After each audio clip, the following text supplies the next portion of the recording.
ஒருத்தர் மனசுல நிம்மதி இல்லாம உட்காந்துருந்தார். என்ன சார் விஷயம் அப்படின்னு விசாரிச்சேன். அகலக்கால் வச்சுட்டேன், அதுதான் அவதிப்படுறேன்னார். விவரமா சொல்லுங்கன்னு. வீடு கட்டணும்னு ஆரம்பிச்சேன், வேலை பாதியிலேயே நிக்குது, கையில பணம் இல்லை அப்படின்னார். இது மாதிரி ஆசாமிகள் பல பேரை நீங்க பார்த்துருக்கலாம். இவங்கெல்லாம் சுலபமா மன அழுத்தத்துக்கு ஆளாயிடுறாங்க. மன உளைச்சல், அதாவது ஸ்ட்ரெஸ் அப்படின்னு சொல்றோமே, அதுக்கு அடிப்படையான சில காரணங்கள் உண்டு. அதாவது மிகையாக திட்டமிடுதல் அப்படிங்கிறதும் ஒரு முக்கியமான காரணம். நடைமுறை சாத்தியம் என்னங்கிறத மனசுல வச்சுக்கிட்டு எந்த திட்டத்தையும் தீட்டணும், அப்பதான் அது சரியா வரும். ரெண்டாவது காரணம் என்ன தெரியுமா? ஒரே நேரத்தில் பல்வேறு செயல்களில் ஈடுபடுறது. தொலைபேசியில் பேசிக்கிட்டே கையில் இருக்கிற கடிதத்தை படிச்சுக்கிட்டே எதிரில் உட்காந்துக்கிட்டு இருக்கிறவருக்கும் அப்பப்போ பதில் சொல்லிக்கிட்டு மனசில் பல்வேறு சிந்தனைகளை அப்படியே ஓட விட்டுக்கிட்டு இருக்கிறது, இதுவும் மன அழுத்தத்தை உண்டாக்குது. மூணாவது காரணம், எதிலேயும் வெற்றி மட்டும் எதிர்பார்க்கிற ஒருதலை பட்சமான ஆர்வம். நாம தொட்டதெல்லாம் வெற்றியாவே முடியணும் அப்படின்னு எதிர்பார்க்கிறவங்க ஏதாவது ஒண்ணுல தோல்வியை கண்டா தோண்டு போயிடுறாங்க. எப்படியும் முடியலாம்ங்கிற எண்ணம் ஏற்கனவே நமக்குள்ள இருந்துட்டுதுன்னா அந்த அவஸ்தை வராது. அதனால அதுவும் நம்ம வளர்த்து கொள்ள வேண்டிய ஒரு குணம். மன உளைச்சல் ஏற்படுறதுக்கு இன்னொரு காரணம், எதையும் வேகமா செஞ்சுடணும் அப்படிங்கிற துடிப்பு.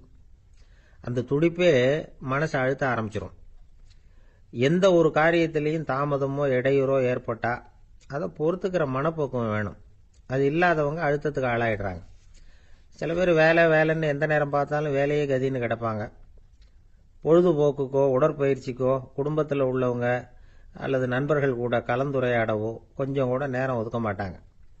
இந்த சுபாவம் மன அழுத்தத்தை உண்டு பண்ணும். இதையெல்லாம் புரிஞ்சுக்கிட்டு அதிலிருந்து விடுபடுறது எப்படின்னு யோசிக்கணும். வல்லுநர்கள் இது தொடர்பாக சில யோசனைகளை சொல்லி வச்சிருக்கிறாங்க. அது என்னன்னா, வாழ்க்கைங்கிறது பிரச்சனைகளால பின்னப்பட்ட ஒன்று. அது எப்பவுமே முடிவடையாத ஒரு தொடர்கதை அப்படிங்கிறத முதல்ல நாம புரிஞ்சுக்கணும். ஒரே நேரத்தில் ஒரு காரியத்தில் மட்டுமே நாம கவனம் செலுத்தணும். அடுத்தவங்க காரியத்தில் தலையிடக்கூடாது. எதையும் பேச ஆரம்பிக்கிறதுக்கு முன்னாடி நம்மை நாமே கேட்டுக்க வேண்டிய கேள்வி ரெண்டு. ஒன்று, நான் சொல்ல போறது ரொம்ப முக்கியமானதா? ரெண்டாவது, நான் சொல்றத அவங்க கேட்கறதுக்கு ஆசைப்படுறாங்களா? நான் பேசுறதுக்கு அது சரியான நேரம் தானா? இதை யோசிச்சு பார்த்ததுக்கு அப்புறம் எதையும் பேச ஆரம்பிக்கணும். முடிஞ்ச அளவுக்கு வளைந்து போகிற சுபாவத்தை வளர்த்துக்கணும். நம்ம நேரம் விலை மதிப்பு இல்லாதது, அதை வீணாக்கக்கூடாது. சிரிக்க தெரியலனாலும் பரவாயில்ல, முகத்தில் கொஞ்சம் புன்முறுவலாவது காட்டணும். இதெல்லாம் ரொம்ப முக்கியம். அடுத்தவங்க ஏதாவது செஞ்சா உடனே நன்றி சொல்ல மறக்கப்படாது. தினமும் கொஞ்ச நேரத்தை தனிமையில செலவு பண்ணணும். மன உளைச்சல்ல இருந்து விடுபடுறதுக்கு 3 முக்கிய வழிகள் சொல்றாங்க. அதை சுருக்கமா ரெட் அப்படின்னு சொல்றாங்க. RED ஆங்கில எழுத்துல. அந்த முதல் எழுத்து ஆர், அது என்னன்னா ரிலாக்ஸேஷன், அதாவது இடை ஓய்வு. ரெண்டாவது இ எக்ஸர்சைஸ், உடற்பயிற்சி. மூணாவது டயட், திட்டமிட்ட உணவு முறை. அதனால தியானம், மூச்சு பயிற்சி இதெல்லாம் இந்த இடை ஓய்வுக்கு வழிகள். எந்த வேலையையும் தொடர்ந்து செய்யக்கூடாது. எல்லார்கிட்டையும் கலகலப்பா பழகணும். மாசத்துக்கு ஒரு நாளாவது குடும்பத்தோடு வெளியில போயிட்டு வரணும். சுலபமான உடற்பயிற்சிகளை செய்யலாம்.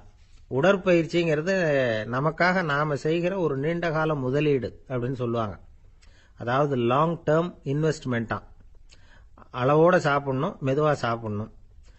இதெல்லாம் கொஞ்சம் மனசுல வச்சுக்கிட்டு நடந்துக்கிட்டா மகிழ்ச்சியா வாழலாம். சில பேர் சாப்பாட்டு விஷயத்துல ரொம்ப அக்கறை எடுத்துக்கிறது உண்டு. ஒரு குண்டு ஆசாமி சாப்பிட உட்கார்ந்தார்.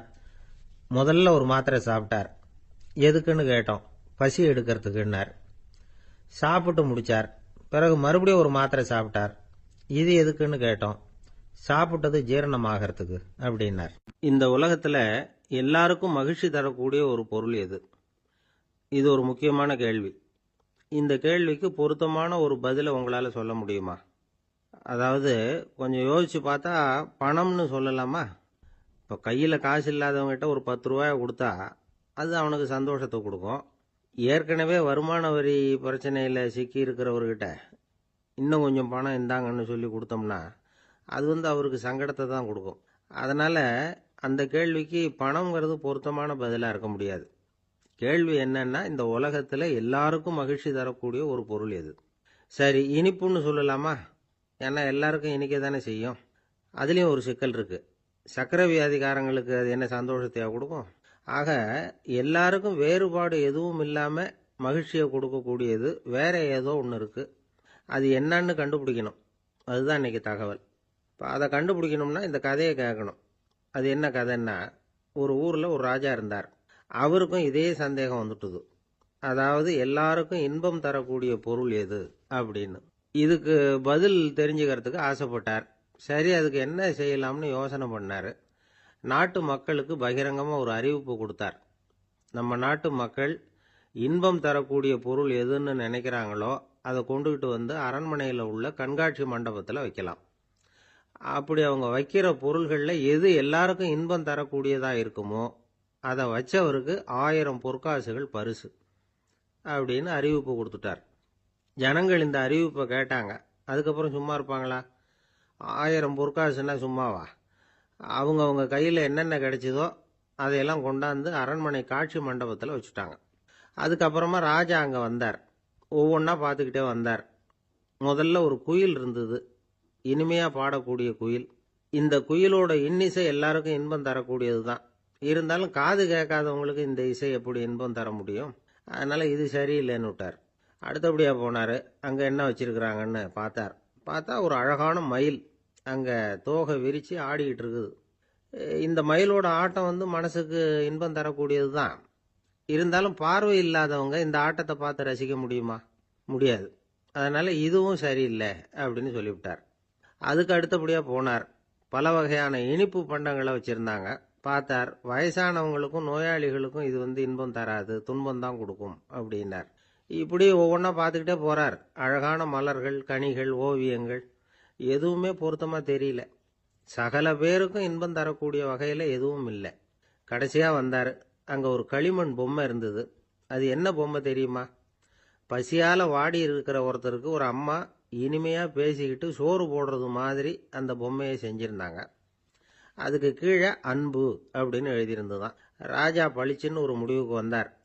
அந்த பொம்மையை செஞ்ச சிற்பியை வரவழைச்சார், பரிசு கொடுத்தார். அன்பு ஒன்று தான் எல்லாருக்கும் இன்பம் அளிக்கக்கூடிய பொருள். காது கேட்காதவங்களும் அதை கேட்க முடியும், பார்வை இல்லாதவங்களும் அதை பார்க்க முடியும், குழந்தைகளும் அதை உணர முடியும் அப்படின்னு அதுக்கு விளக்கம் கொடுத்தார் அந்த மன்னர். இந்த உலகத்தில் எல்லாருக்கும் மகிழ்ச்சி தரக்கூடிய ஒரு பொருள் அன்பு தான். அதை புரிஞ்சுக்கிட்டு தான் சில கணவன்மார்கள் மனைவி பேரில் ரொம்ப அன்பை காட்டிக்கிறது வழக்கம். ஒரு வீட்டு வாசப்படி பக்கமாக மழைக்கு ஒதுங்கினார் ஒருத்தர். மழை தூரிக்கிட்டு இருந்தது, இருட்டு நேரம். அந்த வீட்டில் இருந்தவர், இன்னைக்கு ராத்திரி வேணும்னா இங்கேயே தங்கிட்டு காலையில் போங்க அப்படின்னார். உடனே இவர் சொன்னார், ரொம்ப நன்றிங்க, ஒரு 10 நிமிஷத்தில் இதை வந்துவிடுறேன் அப்படின்னு சொல்லிவிட்டு எங்கேயோ ஓடினார். 10 நிமிஷம் கழித்து திரும்பி வந்தார். ஆமாம், எங்கே போயிட்டு வந்தீங்கன்னு கேட்டார் வீட்டில் இருந்தவர். நேராக எங்கள் வீட்டுக்கு போய் மனைவி கிட்ட இன்னைக்கு ராத்திரி இங்கேயே தங்கிக்கிறேன்னு சொல்லிவிட்டு வந்துட்டேன் அப்படின்னார் அவர். அன்புல இது ஒரு ரகம். அரேபிய நாடு, அங்கே ஒரு ஆட்சி தலைவர். அரேபிய நாட்டு ஆட்சி பொறுப்பை ஏற்றுக்கிட்டவர். அவர் ஆட்சி பொறுப்பை ஏற்றுக்கிட்ட பிறகு ஒரு நாள் ஒரு தெருவில் நடந்து போய்கிட்டு இருந்தார். அவர் தோளில் ஒரு பெரிய துணி மூட்டை, அதை சுமந்துக்கிட்டு கடத்தெருவை நோக்கி அவர் போய்கிட்டு இருக்கிறார். வழியில் அவரை சந்திச்சார் உமர். அவர் கேட்டார், கலீஃபா அவர்களே, எங்கே புறப்பட்டுட்டீங்க அப்படின்னு கேட்டார். கலீஃபான்னா ஆட்சி தலைவர்னு அர்த்தம். இதுக்கு அவர் சொன்னார், நான் துணி வணிகம் செய்கிறவன், அதனால துணி வியாபாரம் செய்யறதுக்காக போயிட்டு இருக்கிறேன்னார். நீங்க இப்போ இந்த நாட்டுக்கு ஆட்சி தலைவர், ஆட்சி பொறுப்புல இருக்கிறீங்க, நீங்க வியாபாரம் செய்ய போட்டா அரசு பணிகளை செய்யறது யாரு அப்படின்னு கேட்டார் அவர். நான் அரசு பணிகளை மட்டுமே செஞ்சுக்கிட்டு இருந்தா என் குடும்பத்தை காப்பாத்துறது யாரு அப்படின்னு கேட்டார் அவர். இப்படி கேட்டவர் யார் தெரியுமா? அவர் தான் அபூபக்கர், இறை தூதர் முகமது அவர்களுக்கு பிறகு கலீஃபாவாக தேர்ந்தெடுக்கப்பட்டவர். அப்போலாம் ஆட்சி தலைவர்களுக்கு சம்பளம்னு எதுவும் கிடையாது. இந்த பிரச்சனையை எப்படி தீர்க்கிறதுன்னு யோசனை பண்ணார் உமர். அபு உபைதா அவர்கள்கிட்ட அழைச்சிட்டு போனார். அவர் யாருன்னா, அவர் தான் பொது நிதி கருவூலத்தின் பொறுப்பாளர். அவர்கிட்ட பிரச்சனையை சொன்னார். இது மாதிரி ஆட்சி தலைவருக்கு பொது நிதியிலிருந்து ஊதியம் அளிக்க முடியுமான்னு கேட்டார். பொது நிதி விதிகளின்படி அதுக்கு சாத்தியம் இல்லைன்னு சொல்லிவிட்டாரு அவரு. சரி, வேற ஏதாவது வழி இருக்குதான்னு கேட்டார் உமர். அபு உபைதா கொஞ்சம் யோசனை பண்ணி பார்த்தார். அப்புறமா சொன்னார், மக்காவிலிருந்து மதீனாவுக்கு குடிபெயர்ந்து வந்த அகதிகளுக்கு நிதி உதவி அளிக்கிறதுக்கு விதிகள்ல இடம் இருக்கு. அப்படி பார்த்தா அபூபக்கரும் அகதி தானே, அதனால எல்லா அகதிகளுக்கும் கொடுக்கறது மாதிரியே அவருக்கும் ஒரு தொகை அளிக்கலாம்னார். கலீஃபா அபூபக்கருக்கு இந்த அகதி உதவி தொகையைத்தான் கொடுத்துட்டு வந்தாங்களாம். குடும்ப செலவுக்கு அது போதுமானதா இல்ல. இருந்தாலும் கலீஃபாங்கிறதுக்காக மற்ற அகதிகளை விட அதிகமா தொகையை பெற அவர் விரும்பல. மார்பு பக்கம் கிழிஞ்சிருந்த ஒரு மேலாடையை தான் அவர் அணிஞ்சிருந்தார். அவருடைய துணைவியார் அஸ்மா அவங்க ஒரு நாள் தேன் அருந்த ஆசையா இருக்குன்னாங்களாம். நமக்கு கிடைக்கிற ஊதியம் குடும்ப செலவுக்கே போதுமானதா இல்லையே, இந்த நிலையில தேன் வாங்கறதுக்கு காசுக்கு நான் எங்க போவேன் இருக்காரு அவரு. கொஞ்ச நாள் கழிச்சு அவங்க ஒரு தொகையை அவர்கிட்ட கொடுத்து தேன் வாங்கிட்டு வர சொன்னாங்களாம். இவருக்கு ஆச்சரியம், ஏது இந்த பணம்னு கேட்டிருக்காரு. நீங்க தினமும் குடும்ப செலவுக்காக கொடுத்துக்கிட்டு வந்த பணத்துல கொஞ்சம் கொஞ்சமா மிச்சப்படுத்தி வச்சேன்னாங்களாம். அபூபக்கர் அந்த பணத்தை எடுத்துக்கிட்டு நேரா பொது நிதி கருவூல பொறுப்பாளர்கிட்ட போனார்.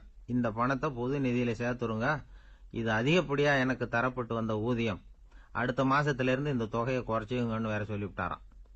பசியை தணிக்க தேவையான அளவு உணவு, ஒரு ஜோடி உடை, இதை தவிர கூடுதலா மக்கள் பொது நிதியிலிருந்து வாங்கிக்கிறதுக்கு என் குடும்பத்தாருக்கு உரிமை இல்லை அப்படின்னு சொல்லி கண்டிப்பா சொல்லிவிட்டாராம். அவர் வாங்கிட்டு வந்த இந்த குறைந்த ஊதியம் கூட அவர் மனசை உறுத்திக்கிட்டே இருந்தது. கடைசி நேரம் அவர் தம்முடைய மகள் ஆயிஷா அவர்களை அழைச்சார். மகளே, இதுவரைக்கும் பொது நிதியிலிருந்து நான் வாங்கிட்டு வந்த தொகை என்னுடைய இதயத்துல பாரமா அழுத்திக்கிட்டு இருக்கு. என் தோட்டத்தை வித்து அதுல வர்ற பணத்திலிருந்து நான் இதுவரைக்கும் வாங்கிட்டு வந்த ஊதிய தொகையை கணக்கு போட்டு பொது நிதியில சேர்த்துடு அப்படின்னாராம். பதவி ஏற்கிறதுக்கு முன்னாடி தன்கிட்ட இருந்ததை விட இப்ப கூடுதலா என்ன சொத்து இருக்குன்னு பார்த்திருக்கார். ஒரு ஒட்டகம், ஒரு கோப்பை, ஒரு பணியாள். இதையும் அடுத்தபடியா கலீஃபாவா வர்றவர்கிட்ட ஒப்படைச்சிருங்க அப்படின்னு விட்டாராம். அதே மாதிரி அடுத்து வந்த உமர்கிட்ட ஒப்படைச்சாங்க. அப்போ உமர் சொன்னாராம், அபூபக்கரே, இந்த முன்மாதிரியால உங்களுக்கு பிறகு இந்த ஆட்சி பொறுப்பை ஏற்கிறவர்களை பெரும் நெருக்கடிக்கு ஆளாகி விட்டீங்க அப்படின்னு சொல்லி ரொம்ப கண் கலங்கினாராம். கடைசியா அபூபக்கர் தன்னுடைய குடும்பத்தாருக்கு விட்டு சென்ற சொத்து ஒரு படுக்கை விரிப்பு, ஒரு போர்வை, அவ்வளவுதான். இது சிந்திக்க வேண்டிய ஒரு செய்தி. ஒரு ஊர்ல ஒரு மன்னர் இருந்தாராம். அமைச்சர் அவர்கிட்ட சொன்னாராம், மன்னா, நம்ம ராஜ்யத்துல இனிமே லஞ்ச ஊழலே இருக்காதுன்னாராம். ஆஹா, அப்படின்னா ஊழல் பேர் வழிகளை எல்லாம் நாடு கடத்தியாச்சா அப்படின்னு கேட்டிருக்காரு மன்னர். இதுக்கு அவரு, அப்படி இல்லைங்க, இனிமே கொடுக்கறதுக்கு ஜனங்கள் கிட்ட பணமே இல்ல. பந்திக்கு முந்தர ஆசாமிகள் நம்மள பல பேர் உண்டு. அப்படி முந்தறதுக்கு கூட முயற்சி பண்றவங்க நிறைய பேர் இருக்கிறாங்க.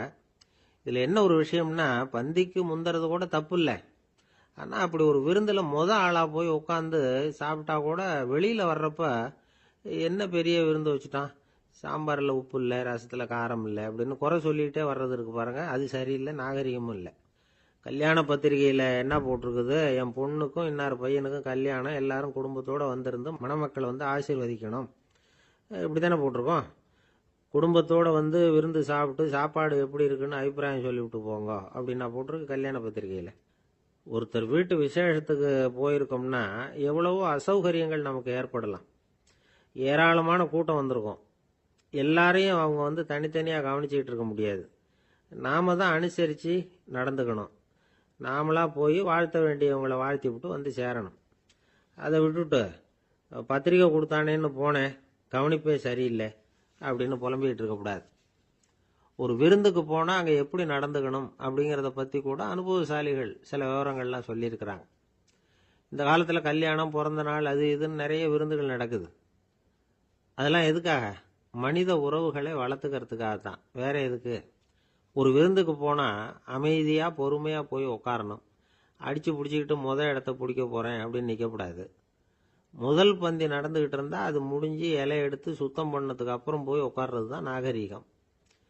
இலை எடுக்கிறதுக்கு முன்னாடியே அங்க போய் உட்காந்தா நல்லா இருக்காது. நீங்க சாப்பிட்டுட்டு உட்காந்துருக்கீங்களா, சாப்பிட்றதுக்கு உட்காந்துருக்கீங்களா, பாக்குறவங்களுக்கு சந்தேகம் வந்துடும். அதே மாதிரி இலையில எல்லா ஐட்டமும் பரிமாறினதுக்கு அப்புறம் சாப்பிட ஆரம்பிக்கணும். ஒவ்வொரு ஐட்டமா வைக்க வைக்க நாம பாட்டுக்கு எடுத்து உள்ள தள்ளிட்டே இருந்தோம்னா எதை வச்சோம் எதை வைக்கலன்னு பரிமாறினவரே குழம்பி போயிடுவார். ஏன்னா எப்ப பார்த்தாலும் இலை காலியாவே இருக்கும். சாப்பிட்றப்போ உங்க சாப்பாட்டையே நீங்க கவனிக்கணும். அடுத்தவங்க இலையில என்ன இருக்கு, பக்கத்துல இருக்கிறவர் எதை அதிகமா சாப்பிட்றார், இதெல்லாம் நமக்கு என்னத்துக்கு? எல்லாரும் சாப்பிட்டு முடிக்கிற வரைக்கும் பொறுமையா இருக்கிறது தான் நல்லது. நீங்கள் மட்டும் திடீர்னு பாதியில் எழுந்திரிச்சு பக்கத்தில் இருக்கிறவங்களுக்கு சங்கடமா இருக்குமேங்கிறதெல்லாம் யோசிக்காமல் நீங்கள் பாட்டு எழுந்திரிச்சு போகக்கூடாது.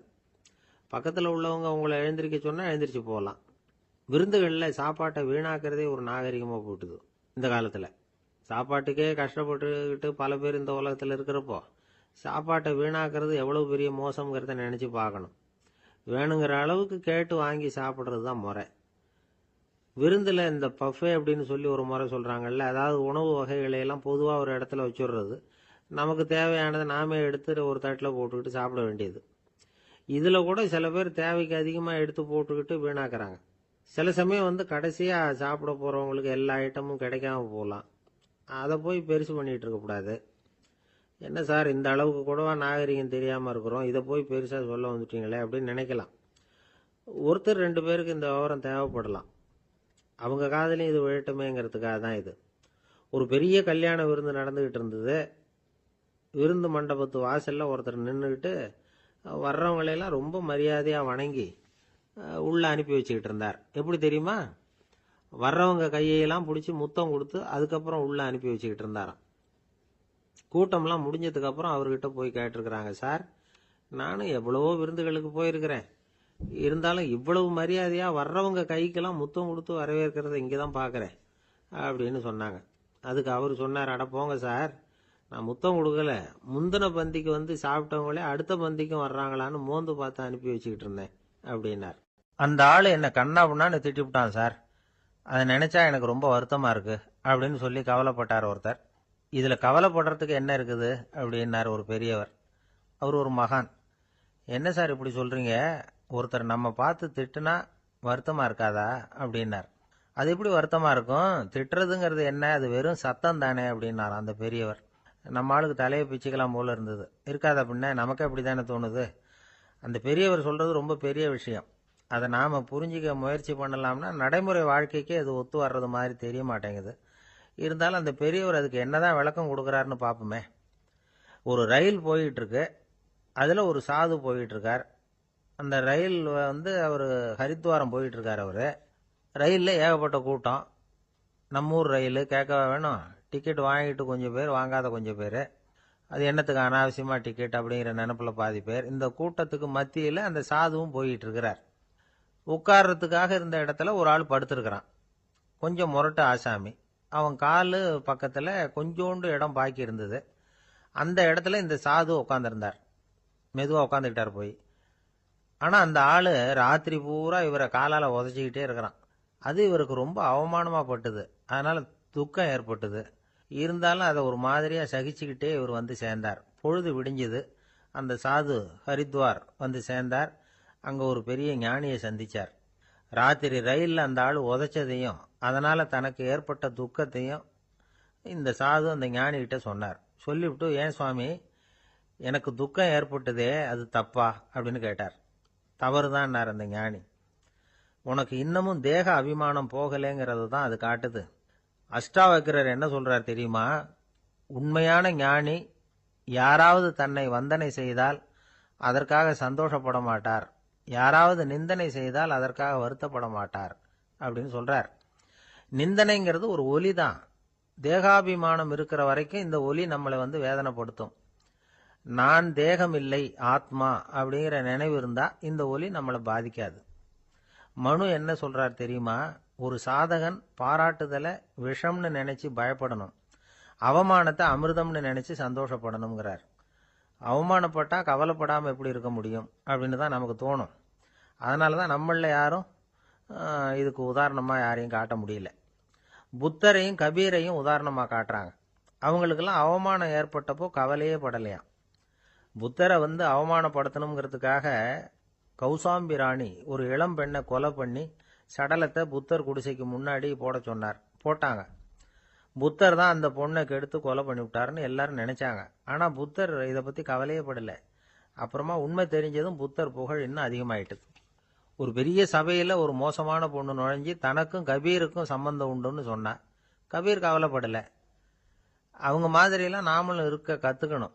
நிந்தனை, அபகீர்த்தி, அவமானம் எல்லாம் ஆண்டவன் கொடுக்குற பிரசாதம்னு நினைக்கணும் அப்படின்னு சொல்றார் அந்த ஞானி. இதை கேட்ட இந்த காலத்து ஆசாமி ஒருத்தர், நான் கூட அப்படிதான் சார், யாராவது அவமானப்படுத்தினா கவலைப்பட மாட்டேன். நேற்று கூட ஒருத்தர் என்ன பலார்னு அரைஞ்சுட்டார். நான் கொஞ்சம் கூட கவலைப்படலை, பேசாமல் வந்துட்டேன்னார். ஏன் அப்படி வந்துட்டீங்க அப்படின்னு.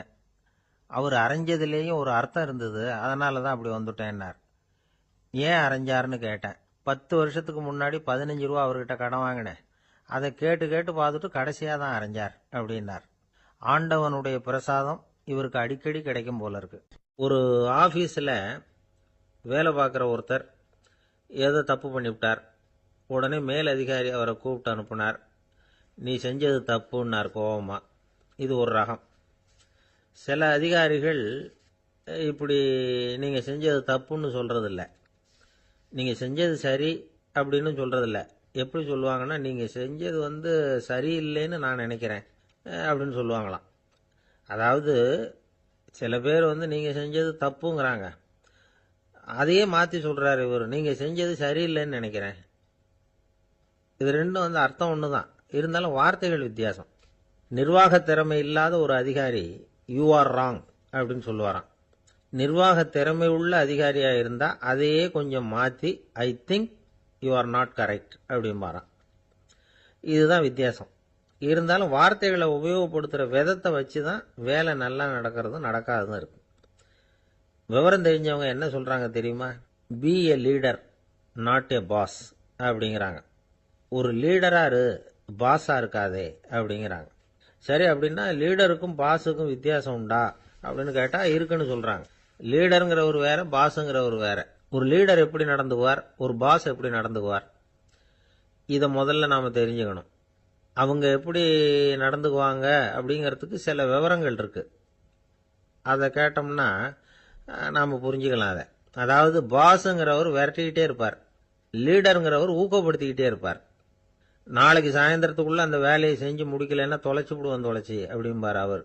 இவர் எப்படி சொல்லுவார்னா, இது வரைக்கும் நீங்கள் செஞ்சிருக்கிற வேலை ரொம்ப அற்புதம் அப்படிம்பார். பாஸுங்கிறவர் அதிகாரத்தை நம்பி செயல்படுறவர், லீடருங்கிறவர் நல்லெண்ணத்தை நம்பி செயல்படுறவர். நம்மகிட்ட அதிகாரம் இருக்கு, பவர் இருக்கு, அதனால காரியத்தை சாதிச்சுடலாம் அப்படின்னு நினைக்கிறவர் அவர். மற்றவங்க கிட்ட ஒரு நல்ல அபிப்பிராயத்தை சம்பாதிச்சுக்கிட்டு அது மூலமா காரியங்களை சாதிக்கிறவர் இவர். பாஸுங்கிறவர் பயத்தை உண்டு பண்ணுவார், லீடருங்கிறவர் அன்பை பரவ செய்வார். அதை செய்யலைன்னா ஆடிட்டில் தகராறாயிடும், இது செய்யலைன்னா இன்க்ரிமெண்ட் கட் ஆகிடும், இப்படி ஏதாவது சொல்லி பயமுறுத்திக்கிட்டே இருப்பார் அவர். இவர் அப்படி இல்லை. உடம்பு இப்படி இருக்குது, வீட்டில் எல்லாரும் சௌக்கியமாக இருக்கிறாங்களா, ஆஃபீஸில் எல்லாம் வசதியாக இருக்குதா, நான் ஏதாவது உதவி செய்யணுமா அப்படின்னு அன்புக்கு முக்கியத்துவம் கொடுப்பார். பாஸுங்கிறவர் எதுக்கெடுத்தாலும் நான் சொல்லிக்கிட்டு இருப்பார், லீடருங்கிறவர் நாமன்னு சொல்லிக்கிட்டு இருப்பார். பாஸுங்கிறவர் தப்புக்கு காரணம் யாருன்னு பார்ப்பார், லீடருங்கிறவர் தப்பு என்னன்னு பார்ப்பார். இதுதான் ரெண்டு பேருக்கு வித்தியாசம். The boss shows who is wrong, the leader shows what is wrong அப்படின்னு சொல்லுவாங்க. இந்த காரியம் எப்படி செய்யப்பட்டிருக்கு அப்படின்னு தெரிஞ்சுக்கிறவர் பாஸ். இந்த காரியத்தை எப்படி செய்யணும்னு செஞ்சு காட்டுறவர் லீடர். பாஸுங்கிறவர் பணியாளர்களை திட்டுவார், லீடர் மரியாதைக்குரியவராக நடத்துவார், அதுக்குரியவராக அவர் நடந்துக்குவார்.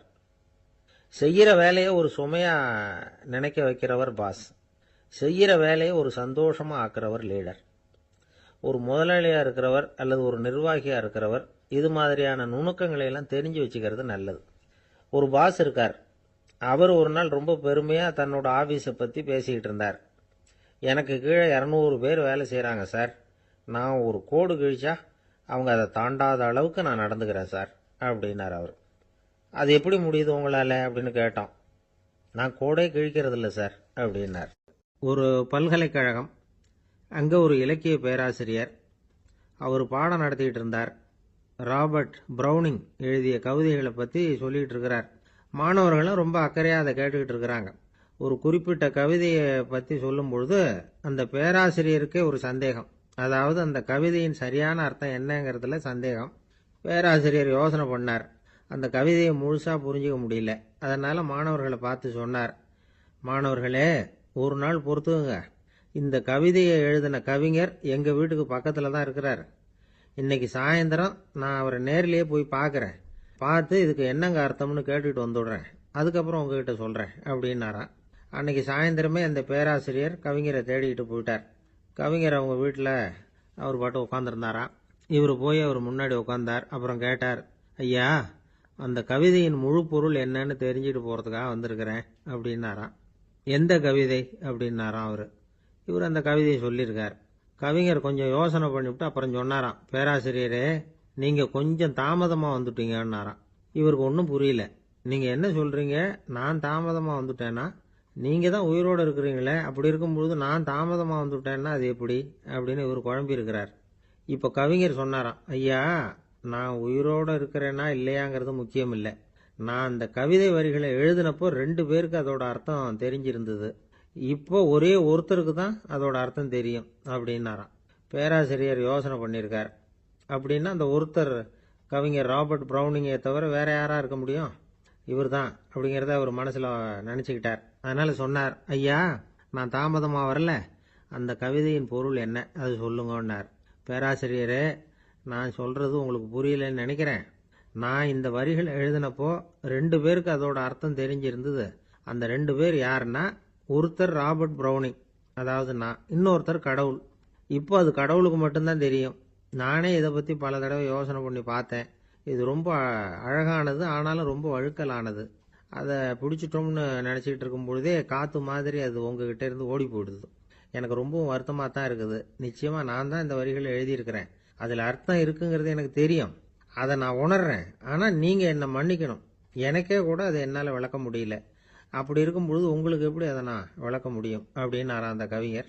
அனுபவிக்கப்படக்கூடிய எல்லாமே விளக்கப்படக்கூடிய ஒன்றல்ல, விளக்கப்படும் எல்லாமே அனுபவிக்கப்படக்கூடிய ஒன்றல்ல அப்படிங்கிறது ஞானிகளுடைய கருத்து. அதுக்காக தான் அந்த சம்பவம். வாழ்க்கையில் நீங்கள் தொடர்ந்து ஆய்வு செய்து கொண்டே இருக்கக்கூடிய விளக்கங்களை ஒருபோதும் அடைய முடியாத பரிமாணங்கள் இருக்கிறதுனால தான் அது அலுப்பு தட்டாமல் இருக்குது. உங்களால் நிறைய அனுபவிக்க முடியும். இருந்தாலும் நீங்கள் அனுபவித்து அறிந்த விஷயங்கள் கூட வார்த்தைகளால் விளக்கப்பட முடிவதில்லை அப்படிங்கிறது பெரியோர் சிந்தனை. இதெல்லாம் ஒரு பக்கம் இருக்கட்டும். நமக்கு தெரிஞ்ச பேராசிரியர் ஒருத்தர் 1 மணி நேரம் ரொம்ப விவரமாக வகுப்பு எடுத்தார். கடைசியாக சொன்னார், மாணவர்களே, ரொம்பவும் எளிமையாக விளக்கமாக எல்லா விவரமும் சொல்லியிருக்கிறேன். அதனால் இதில் உங்களுக்கு சந்தேகம் வர்றதுக்கு வாய்ப்பே இல்லை. இருந்தாலும் கேட்க வேண்டிய கடமை கேட்குறேன். இது வரைக்கும் நடத்தினதில் யாருக்காவது ஏதாவது சந்தேகம் உண்டா அப்படின்னு கேட்டாராம். எனக்கு ஒரே ஒரு சந்தேகம்தான் சார் அப்படின்னு எழுந்திரிச்சு நிற்கிறான் ஒருத்தன். என்னன்னு கேட்டாராம். இது வரைக்கும் நீங்கள் என்ன பாடம் சார் நடத்துனீங்க அப்படின்னானா அவன். 1816ஆம் வருஷம் செப்டம்பர் மாதம் 11ஆம் தேதி பிரான்ஸ் தேசத்தில் உள்ள ஒரு மருத்துவமனை. அங்கே ஒரு இளம் டாக்டர் கொஞ்ச நாளைக்கு முன்னாடி தான் அந்த ஆஸ்பத்திரியில் புதுசாக வேலைக்கு சேர்ந்துருக்கிறார். அவர் பேர் ரெனே லெனக். அவர் அன்னைக்கு காலையில் அந்த மருத்துவமனையில் அப்படியே ரவுண்ட்ஸ் வந்துக்கிட்டு இருக்கிறார். வார்டில் ஒரு படுக்கையில் ஒரு இளம் பெண் படுத்திருக்கிறார். அந்த பொண்ணுக்கு இருதய நோயாக இருக்கலாம்ங்கிறது மற்ற டாக்டர்கள் சந்தேகம். அந்த காலத்துல எல்லாம் ஒருத்தருடைய இருதய துடிப்பை தெரிஞ்சுக்கணும்னா நோயாளியின் மார்பில் டாக்டர் காதை வச்சு பார்த்து தான் தெரிஞ்சுக்கிறது வழக்கம். ஆனால் இந்த பெண்ணும் இளம் பெண், அந்த டாக்டரும் புதுசாக சேர்ந்துருக்கிறவர். அதனால் பரிசோதனை பண்ண தயங்கினார். கொஞ்ச நேரம் யோசனை பண்ணார். திடீர்னு ஒரு ஞாபகம் வந்தது அவருக்கு. அதாவது அன்னைக்கு விடியற் காலையில் தோட்டத்தில் அப்படி வாக்கிங் போயிட்டு இருந்தப்போ சின்ன பசங்கள்லாம் ஒரு மரக்கட்டையை வச்சு விளையாடிட்டு இருந்தாங்களாம். அதை இவர் பார்த்துருக்கிறார். அது என்ன விளையாட்டுனா, ஒரு நீளமான மரப்பலகை, அதில் ஒரு முனையில் ஒரு பையன் தன்னுடைய காதை வச்சுக்கிட்டு இருக்கிறான். மறுமுனையில் இன்னொரு பையன் அந்த மரப்பலகையை ஒரு ஆணியால் கீறிக்கிட்டு இருக்கிறான். ஒரு முனையில் ஆணியால் கீறும் பொழுது மறுமுனையில் காதை வச்சிருக்கிற பையனுக்கு அந்த சத்தம் துல்லியமாக கேட்குது. அந்த டாக்டருக்கு காலையில் பார்த்த இந்த விளையாட்டு ஞாபகத்துக்கு வந்துட்டுது. உடனே என்ன பண்ணார் தெரியுமா? ஒரு நீளமான காகிதத்தை எடுத்தார். அதை அப்படியே உருளை மாதிரி உருட்டினார். ஒரு முனையை அந்த நோயாளியின் மார்பில் இடது பக்கம் வச்சார். இன்னொரு முனையில் தன்னுடைய காதை வச்சார். என்ன ஆச்சரியம்! நோயாளியின் மார்பில் நேரடியாக காதை வச்சு கேட்கறத விட துல்லியமாக கேட்டுது இதய துடிப்பு. இதய துடிப்பு மட்டும் இல்லை, மூச்சு இழுத்து விடுறது, திரவ பொருள்களின் அசைவு, எல்லா சத்தமும் தெளிவாக கேட்குது. கிரேக்க மொழியில் ஸ்டெத்தாஸ் அப்படின்னா மார்பு, ஸ்கோப்பின் அப்படின்னா பார்ப்பதுன்னு அர்த்தம். அதனால் டாக்டர் ரெனே லெனக் தான் கண்டுபிடிச்ச கருவிக்கு ஸ்டெத்தஸ்கோப் அப்படின்னு பேர் வச்சார். அவரே முதல் மாடலையும் செஞ்சார். அளவு ரொம்ப பெருசாக இருந்தது. சுலபமாக எடுத்துகிட்டு போகிறது கஷ்டம். அது அவ்வளோ கஷ்டமாக இருந்தது. அதனால அவரே அதை அப்புறம் 2 பிரிவா தயார் பண்ணார். இது 2 துண்டையும் டாக்டர் தன்னோட கோட்டு பாக்கெட்ல வச்சுக்கலாம், தேவைப்படுறப்ப எடுத்து ஒன்னா சேர்த்துக்கலாம். இப்படிதான் அவர் ஆரம்பத்தில் பண்ணார். தன்னுடைய இந்த கண்டுபிடிப்பை பத்தி அவர் ஒரு புத்தகம் எழுதினார். நிறைய வித்துது, புகழும் பணமும் சேர்ந்தது. பணமும் புகழும் வந்து சேர்ந்தது மாதிரியே அவருக்கு ஒரு நோயும் வந்து சேர்ந்தது. அது என்ன நோயின்னு கண்டுபிடிக்கிறதுக்கும் அவர் கண்டுபிடிச்ச கருவி தான் உபயோகப்பட்டுதான். அவரே அதை கண்டுபிடிச்சார். அவருக்கு வந்திருந்தது காச நோய். 1826 வருஷம் ஆகஸ்ட் மாதம் 13ஆம் தேதி உலகத்தின் முதல் ஸ்டெதஸ்கோப்பை கண்டுபிடிச்ச டாக்டர் ரெனே லெனக் காலமானார்.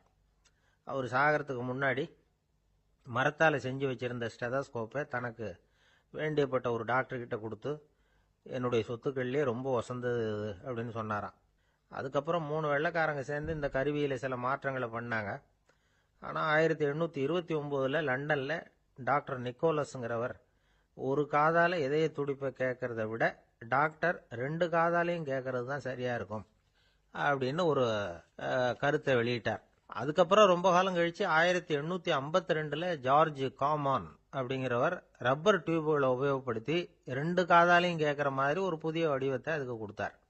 அதுக்கு பிறகு அது படிப்படியாக எவ்வளவோ மாற்றங்கள் இருந்தாலும் ஆரம்பத்தில் டாக்டர் ரெனே லெனக் உருவாக்கின அடிப்படை மாடலை யாரும் மாற்றி அமைக்கலைங்கிறது தான் முக்கியமான விஷயம். நமக்கு தெரிஞ்ச ஒரு ஆஸ்பத்திரி, அதில் ஒரு நோயாளி, காலை நேரத்தில் நர்ஸு அந்த பக்கமாக போயிட்டு இருந்தாங்க. அதை பார்த்துட்டு ஒரு நர்ஸுன்னு கத்துறார். நர்ஸு அவசரமாக ஓடி வந்து என்ன விஷயம்னு கேட்டாங்க. சிஸ்டர், இங்கே பாருங்க, உங்கள் டாக்டரை என் நெஞ்சில் ஒரு காதை வச்சு கேட்டுக்கிட்டு இருக்கிறார் அப்படின்னார் நோயாளி. சிஸ்டர் பதட்டப்படாம, அதனால என்ன, இந்த டாக்டர் பழமையான விஷயங்களில் ரொம்ப நம்பிக்கை உள்ளவர், அதனால ஸ்டெதாஸ்கோப்பை உபயோகப்படுத்தாம காதை வச்சு கேட்குறார், அது ஒன்றும் தப்பு இல்லை அப்படின்னாங்களாம். ஐயோ, அதுக்காக இல்லை சிஸ்டர், இவர் என் நெஞ்சு மேலே தலையை வச்சது நேற்று ராத்திரி 9 மணி, இப்போ விடிஞ்சு போச்சு, இன்னமும் தலையை எடுக்கவே இல்லை, அதுக்காக தான் சந்தேகப்பட்டு உங்களை கூப்பிடுறேன் அப்படி. என்ன சார், உங்கள் பையன் என்ன செஞ்சுக்கிட்டு இருக்கிறான் இப்போ அப்படின்னு கேட்டார் ஒருத்தர். அடிக்கடி கண்ணாடி முன்னாடி நின்று அழகு பார்த்துக்கிட்டு இருக்கிறான் சார் அப்படின்னாரு அப்பா. இளம் பருவம் இப்படி தான் இருக்கும், அதையெல்லாம் சாதாரணமாக நினச்சிடாதீங்க அப்படின்னாரு அவர். என்ன சார் சொல்கிறீங்க, கண்ணாடி முன்னாடி நின்றுக்கிட்டு நேரத்தை வீணாக்கிக்கிட்டு இருக்கான், அதை ஒரு பெரிய விஷயமா நான் நினைக்கணுமா அப்படின்னாரு இவர். இளம் பருவத்தில் இளைஞர்களுக்கும் சின்ன பொண்ணுங்களுக்கும் அடிக்கடி கண்ணாடியில் பார்க்கணும்னு தோணும். அது வெறுமனே அழகு பார்க்கறது மட்டும் இல்லை, அவங்க தங்களையே தேடி கண்டுபிடிக்கிற ஒரு முயற்சி அது. இது ஒரு மனோதத்துவ விளைவு. இது வரைக்கும் சின்ன பிள்ளையா இருந்துட்டோம், இனிமேல் நாமளும் மற்றவங்க மாதிரி மனிதர்கள் தான் அப்படிங்கிற உணர்வு அவங்களுக்கு வருது. தங்களோட முகம் எப்படி இருக்குது, அழகு எப்படி இருக்குது, உடம்பு நேரம் எப்படி இருக்குது, முடி எப்படி இருக்குது அப்படிங்கிறதையெல்லாம் கண்டுபிடிக்கிறாங்க. அதுக்கப்புறம் இன்னொரு ஆணோ பொண்ணோ தன்னை கவனிக்கணும் அப்படின்னு நினைக்கிறாங்க. இதெல்லாம் மனோதத்துவ உண்மைகள், இதெல்லாம் இயற்கை. இதை பார்த்துட்டு பெற்றவங்க பிள்ளைங்க கெட்டு போட்டாங்க அப்படின்னு நினைக்கக்கூடாது, அவங்கள திட்டிக்கிட்டே இருக்கக்கூடாது. இன்னைக்கு பல குடும்பங்களில் இதுதான் நடந்துகிட்டு இருக்குது. மனுஷ வாழ்க்கையிலேயே இப்படியும் இல்லாத அப்படியும் இல்லாத ஒரு பருவம் இளம் பருவம். 13லேருந்து 19 வயசுக்கு உட்பட்ட ஆண்கள் பெண்கள் இந்த வகையை சேர்ந்தவங்க, டீனேஜ் குரூப். இவங்கள சின்னவங்கன்னு நினச்சிட முடியாது, பெரியவங்கன்னு நினச்சிட முடியாது. இவங்க ரொம்ப சென்சிட்டிவ். சமூகம் நினைச்சா இவங்களை நல்லவங்களாகவும் ஆக்கலாம், கெட்டவங்களாகவும் ஆக்கலாம். கொஞ்சம் அக்கறை எடுத்துக்கிட்டா பெரிய பெரிய மேதைகளையும் விஞ்ஞானிகளையும் உருவாக்கலாம். ஆனால் நடக்கிறது என்ன தெரியுமா, அநேகமாக இவங்களை யாருமே சரியாக புரிஞ்சுக்கிறது இல்லை, இவங்களை சரியாக நடத்துறதும் இல்லை. இது வரைக்கும் நாம் சொல்கிறத கேட்டுக்கிட்டு இருந்தான், இப்போல்லாம் அவன் இஷ்டத்துக்கு நடக்க ஆரம்பிச்சுட்டான் அப்படின்னு வருத்தப்படுற பெற்றோர்கள் அதிகம். இது வருத்தப்படுற விஷயம் இல்லை, சந்தோஷப்பட வேண்டிய விஷயம். உங்கள் புள்ள சொந்தமாக யோசிக்க ஆரம்பிக்கிறதும் நடந்துக்க ஆரம்பிக்கிறதும் ஒரு தப்பான விஷயமா? அவன் கடைசி வரைக்கும் உங்கள் பேச்சையே கேட்டுக்கிட்டு இருக்கணுங்கிறது என்ன நியாயம்? இன்னைக்கு இளைஞர்களை பெரியவங்க தப்பாக புரிஞ்சுக்கிட்டு தவறாக நடத்துறதுனால தான் அவங்களுக்கு வெறுப்பு, எரிச்சல், மனக்கசப்பு எல்லாம் உண்டாகுது. பெற்றவங்க சரியாக மதிக்கிறது இல்லை அப்படிங்கிற ஒரே காரணத்தினாலேயே வீணா போகிற பிள்ளைங்க இன்னைக்கு அதிகம். சரி, பெற்றவங்களுக்கு இன்னைக்கு என்னதான் புத்தி சொல்ல வர்றீங்க அப்படின்னு கேட்குறீங்களா? நாம எதையும் சொல்ல வரல, ஆனால் அது சம்பந்தமான சில நிபுணர்கள் சொல்லியிருக்கிறத உங்க காதில் போட்டு வைக்கலாம். அது என்னன்னா, பிள்ளைங்க கிட்ட அன்பு செலுத்துங்க. குழந்தையா இருந்தப்போ எவ்வளவு பாசமா இருந்தீங்க, வளர வளர அதை ஏன் குறைச்சிக்கிறீங்க? பெற்றவங்களின் அன்பான வார்த்தைகளுக்கு ஏங்குறவங்க தான் இன்றைய இளைஞர்கள். அவங்க எதை சொன்னாலும் அதை அக்கறையா காது கொடுத்து கேளுங்க, அலட்சியப்படுத்தாதீங்க. அவங்க விரும்புறது உங்ககிட்ட இருந்து ஒரு மதிப்பு, மரியாதை, அங்கீகாரம், இவ்வளவுதான். அவங்க அவங்களாவே முடிவுகள் எடுக்கட்டும், அதுக்கு நீங்க உதவியா இருங்க, அது போதும். மற்றவங்க முன்னாடி முக்கியமாக அவங்க நண்பர்கள் முன்னாடி அவங்கள பற்றி மட்டமாக பேசாதீங்க. அவங்கக்கிட்ட பொய் சொல்லக்கூடாது. நீங்கள் சொன்னது பொய்ன்னு தெரிஞ்சு போச்சுன்னா உங்கள் பேரில் அவங்களுக்கு இருக்கிற மதிப்பு போயிடும், நம்பிக்கை போயிடும். அவங்களுக்கு முன்னாடி நீங்கள் சண்டை போடக்கூடாது. உங்கள் பிள்ளைய எப்பவும் இன்னொரு பிள்ளையோட ஒப்பிட்டு பேசுகிற வேலையே வேணாம். கூட பிறந்த மற்றவங்களோட கூட ஒப்பிடக்கூடாது. இப்படி செஞ்சால் அவன் உங்ககிட்டையும் பிரியமாக இருக்க மாட்டான், அவங்ககிட்டையும் பிரியமாக இருக்க மாட்டான். புள்ள எங்கே போகிறான், என்ன பண்ணுறான் அப்படின்னுலாம் துப்பறிஞ்சிக்கிட்டு இருக்கக்கூடாது. இளைஞர்கள் தனிமையை விரும்புகிறவங்க. அவங்கள பெட்டியில் வச்சு மூடி பாதுகாக்கணும்னு நினைக்கக்கூடாது. அவங்கள எப்படி பாதுகாக்கிறது அப்படிங்கிறது அவங்களுக்கே தெரியும். உங்கள் புள்ள எப்படி நடந்துக்கணும்னு நீங்கள் எதிர்பார்க்குறீங்களோ அது மாதிரி நீங்கள் நடந்து காட்டுங்க, அது போதும். ஒரு வீட்டில் அப்பாவும் அம்மாவும் பேசிக்கிட்டு இருக்கிறாங்க. என்னங்க நம்ம பொண்ணு பெரியவளாயிட்டா, அடிக்கடி கண்ணாடி முன்னாடி போய் நின்றுக்கிட்டு இருக்கிறா, சீக்கிரமா ஒரு பையனை பார்த்து கல்யாணத்தை முடிக்காம இப்படி மசன்னு கல்லு மாதிரி உட்காந்துருக்குறீங்களே அப்படின்னு சத்தம் போட்டாங்க. அந்த அம்மா, அவசரப்படாத, பார்க்கறதுக்கு கண்ணுக்கு அழகா லட்சணமா புத்திசாலியா ஒரு பையன் கிடைக்க வேணாமா, அதுதான் பார்த்துக்கிட்டு இருக்கிறேன் அப்படின்னாரு அப்பா. இதுக்கு அந்த அம்மா சொல்றாங்க, எங்க அப்பா இப்படியெல்லாம் நினைச்சுக்கிட்டு இருந்திருந்தா எனக்கு கல்யாணமே ஆயிருக்காது தெரியுமா அப்படின்னாங்களாம். ஒரு அரசனும் அமைச்சரும் ஒரு நாள் ரொம்ப சாவகாசமா பேசிக்கிட்டு இருந்தாங்களாம். அரசன் அமைச்சரை பார்த்து ஒரு கேள்வி கேட்டிருக்கார். ஏங்க அமைச்சரே, ஆசை இல்லாத ஒரு மனுஷனால இருக்க முடியுமா அப்படின்னு. ஏன் முடியாது, துறவி அப்படிங்கிறவங்கெல்லாம் அப்படிப்பட்டவங்க தானே அப்படின்னாராம் அமைச்சர். அவங்கெல்லாம் உண்மையிலேயே ஆசையை விட்டவங்க தானா அப்படின்னு கேட்டாரா ராஜா. அப்படிதான் இருக்கணும் அப்படின்னாராம் அமைச்சர். அப்படின்னா ஆசையே இல்லாத ஒரு உண்மையான துறவியை நான் பார்க்கணுமேன்னார். அது என்ன பிரமாதம், அதுக்கு நான் ஏற்பாடு பண்ணுறேன் அப்படின்னு விட்டார் இவர். சொல்லிவிட்டு உடனே புறப்பட்டு போனார். அங்கங்கே தேடினார். அப்புறம் தான் அவருக்கு புரிஞ்சுது உண்மை துறவியை கண்டுபிடிக்கிறது எவ்வளவு கஷ்டமான காரியம்னு. இருந்தாலும் ராஜா கிட்ட சொல்லியாச்சே உண்மை துறவியை காட்டுறேன்னு. இப்போ என்ன பண்ணுறது, ராஜா கிட்ட சொன்னபடி நடக்கலைன்னா அவருக்கு கோபம் வந்துடும். அமைச்சர் ஒரு யோசனை பண்ணார். அவருக்கு ஒரு வழி தெரிஞ்சுது. அதுதான் சரின்னு முடிவு பண்ணார். அதாவது அந்த ஊரில் அவருக்கு தெரிஞ்ச நாடக நடிகர் ஒருத்தர் இருக்கிறார், நல்லா நடிப்பார். அவரை போய் பார்த்தார். இதை பாருப்பா, எனக்காக நீ ஒரு காரியம் செய்யணும்னார். என்னன்னு கேட்டார் அவர். நீ ஒரு துறவி மாதிரி கொஞ்ச நேரத்துக்கு நடிக்கணும். ராஜா உன்னை பார்த்துட்டு போகிற வரைக்கும் நடி, அது போதும். அதுக்காக உனக்கு 10,000 ரூபா தரேன் அப்படின்னார். அவர் எந்த காலத்தில் இவ்வளவு பணத்தை மொத்தமாக பார்த்துருக்கார். அதனால் உடனே சரின்னு ஒத்துக்கிட்டார். அமைச்சர் அரண்மனைக்கு திரும்பி வந்தார். என்ன அமைச்சரே, இன்னுமா ஒரு உண்மையான துறவி கிடைக்கலன்னார். உண்மையான துறவி ஒருத்தரை இப்போ தான் கொஞ்ச நேரத்துக்கு முன்னாடி பார்த்து பேசிவிட்டு வர்றேன். அவர் நம்ம ஊருக்கு வெளியில் குளத்தங்கரையில் உள்ள ஒரு ஆலமரத்துக்கு அடியில் உட்காந்துருக்கிறார் அப்படின்னார் இவர். அப்படின்னா உடனே புறப்படுங்க அப்படின்னார் ராஜா. பரிவாரங்களோடு புறப்பட்டார். அங்கே அந்த மரத்தடியில் அந்த ஆள் வேஷம் போட்டுக்கிட்டு துறவி மாதிரி உட்காந்துருக்கிறான். ராஜா நேராக போனார். அந்த துறவி காலில் பொத்துன்னு விழுந்து வணங்கினார். உடனே ராணி அவர் காலில் விழுந்தாங்க. அடுத்தபடியாக அமைச்சர் விழுந்தார். அவருக்கு தெரியும் இது நம்ம ஆள் தான்னு. இருந்தாலும் என்ன பண்ணுறது, நேரம். அப்புறம் பரிவாரங்கள்லாம் துறவி காலில் விழுந்து ஆசீர்வாதம் வாங்கிட்டாங்க. ராஜா அப்புறமா தங்கத்தட்டில் பொன்னையும் பொருளையும் வச்சு அந்த துறவிகிட்ட ரொம்ப பணிவாக நீட்டுறார். தாங்கள் தயவு பண்ணி இதை ஏற்றுக்கணும் அப்படின்னு வேண்டிக்கிட்டார். அந்த துறவி பற்று இல்லாமல் அதை பார்த்தார். எல்லாத்தையும் திறந்துவிட்ட எனக்கு இதெல்லாம் எதுக்காக அப்படின்னு சொல்லி அதை மறுத்துட்டாராம். ஆஹா, உண்மையான துறவியை பார்த்துட்டோம் அப்படிங்கிற ஆனந்தம் அரசருக்கு. ரொம்ப நிம்மதியாக திருப்தியாக திரும்பி வந்தார் அரண்மனைக்கு. அதுக்கப்புறம் அமைச்சர் யாருக்கும் தெரியாமல் அந்த துறவிகிட்ட ஓடினார். சொன்ன பிரகாரம் பணத்தை நீட்டினார். இந்தப்பா, நான் உங்ககிட்ட சொன்னபடி 10,000 ரூபா பணம் எடுத்துக்கோ அப்படின்னார். அந்த ஆள் ராஜா கிட்ட சொன்னது மாதிரியே எல்லாத்தையும் திறந்துவிட்ட எனக்கு இதெல்லாம் எதுக்காக, வேணாம் அப்படின்னு விட்டாராம். நடித்த வரைக்கும் போதும்ப்பா, இனிமேல் இந்த நாடக வசனம்லாம் வேணாம், வேஷத்தை கலைச்சிரு, பணத்தை வாங்கிக்கோன்னார். இல்லைங்க, இது வேஷம் இல்லை, இது வசனமும் இல்லை, இது உண்மை.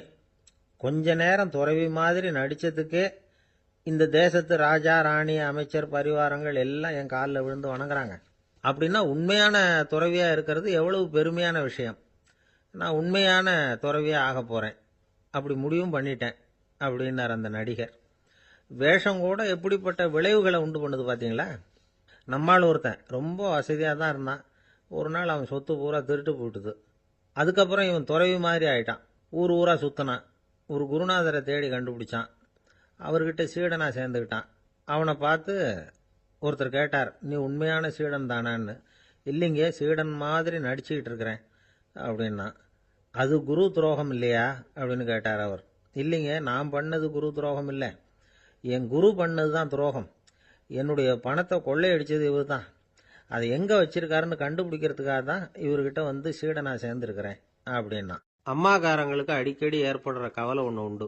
அதாவது குழந்தை சரியாக சாப்பிட மாட்டேங்குதே அப்படிங்கிற கவலை. இவங்கெல்லாம் ஒரு விஷயத்த நல்லா புரிஞ்சுக்கணும். குழந்தைகள்ங்கிறவங்க பெரியவங்க மாதிரி இல்லை. அவங்க கடிகாரத்தில் மணியை பார்த்துட்டு சாப்பிட்றதுக்கு உட்கார்ற ரகம் கிடையாது. பசிச்சா சாப்பிடுவாங்க, இல்லைன்னா விளையாடுவாங்க அல்லது தூங்குவாங்க. அது புரியாமல் அவங்கள கட்டாயப்படுத்தி அல்லது மிரட்டி சாப்பிட வைக்கிறது ரொம்ப தப்பு. ஒரு 8 மாத குழந்தைக்கு 3 மணி நேரத்துக்கு ஒரு தடவை பசிக்கும். அந்த நேரம் பார்த்து சாப்பாடு கொடுத்தா அடம் பண்ணாமல் அது பாட்டுக்கு சாப்பிட்றோம். அதே குழந்தைக்கு 1 வயசு ஆகிறப்போ 4 மணி நேரத்துக்கு ஒரு தடவை பசிக்கும்.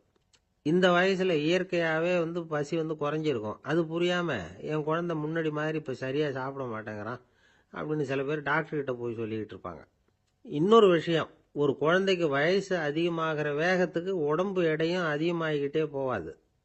உடம்பு எடை வந்து அதிகமாகிற வேகம் குறைஞ்சிக்கிட்டே வரும். 6 மாத குழந்தைக்கு ஒரு வாரத்தில் 150 கிராம் எடை கூடும். ஒரு வயசில் வாரத்துக்கு 71 கிராம் எடை கூடும். இது புரியாமல் அதிகமாக சாப்பாட்டை கொடுத்து குழந்தைய கஷ்டப்படுத்தக்கூடாது. ஏன்னா அளவுக்கு மீறின உணவு வந்து அஜீரணத்தை வந்து உண்டு பண்ணிவிடும்.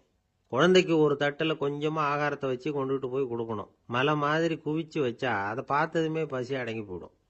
அடித்து மிரட்டி பயமுறுத்தி குழந்தைய சாப்பிட வைக்கிற பழக்கம் இருக்குது பாருங்க, அதுக்கு வந்து ஃபுட் ஃபோர்ஸிங் அப்படின்னு பேர். இப்படி பண்ணினா குழந்தைக்கு சாப்பாட்டில் விருப்பம் குறைஞ்சிரும், அதை கண்டாவே வெறுக்க ஆரம்பிச்சிடும். அது மாதிரி உளம் சார்ந்த பசி குறைவு, சைக்கோஜெனிக் அனோரெக்சியா, அது ஏற்படுமா. சாப்பாடுங்கிறதே ஒரு தண்டனை மாதிரி தோணும். குழந்தைகளுக்கு பிடிச்ச மாதிரியான ஆகாரத்தை கொடுக்கணும். சத்து அதிகம் இருக்குங்கிறதுக்காக அதுக்கு பிடிக்காத ஆகாரத்தை கொடுத்து கட்டாயப்படுத்தக்கூடாது.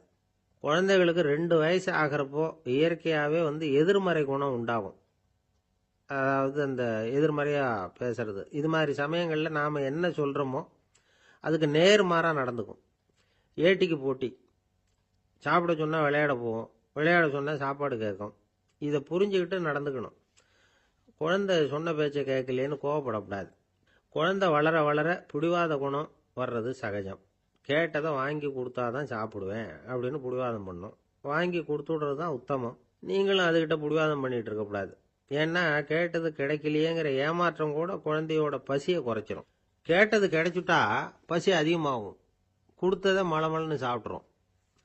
குழந்தைகளுக்கு வந்து கண்ட கண்ட நேரத்தில் சாப்பிட்றதுக்கு எதையாவது வாங்கி கொடுத்துக்கிட்டு இருந்தா சாப்பாட்டு நேரத்தில் சாப்பிடாம அடம் பண்ண ஆரம்பிச்சிடும்.